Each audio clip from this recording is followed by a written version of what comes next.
কেউ খাবার জোগাতে কাজের সন্ধানে দৌড়াচ্ছে, আবার কেউ অতিরিক্ত খেয়ে খাবার হজমের জন্য দৌড়াচ্ছে। গভীর রাতে কারো বিলাসবহুল গাড়ি থামছে নিষিদ্ধ পল্লীতে, ঘরে অপেক্ষারত স্ত্রী দীর্ঘ শ্বাস ফেলছে। কেউ ভাঙা গড়ে থেকে ওই স্ত্রীকে নিয়ে অবিরত সুখের স্বপ্ন বুনছে। কেউ ভাবছে আর কয়টা দিন, ডিভোর্স পেপারে সাইন করলেই মুক্তি। কেউ একটা সম্পর্ক টিকিয়ে রাখার জন্য রীতিমতো যুদ্ধ করে চলছে। কেউ সন্তান ডাস্টবিনে ফেলে দিয়ে দায় মুক্ত হতে চাইছে, কেউ একটা সন্তানের জন্য সারা জীবন হাহাকার করে যাচ্ছে।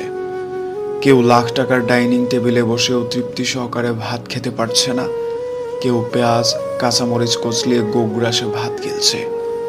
কারো দামি খাটে শুয়েও আবার ঘুমের ওষুধ খেতে হচ্ছে, কেউ আবার হিমেল হাওয়ায় রাস্তায় ওভারব্রিজে ও ঘুরে ঘুমোচ্ছে। কারো পড়ার টেবিলে নতুন বইয়ের সমারোহ কিন্তু পড়তে ইচ্ছে করছে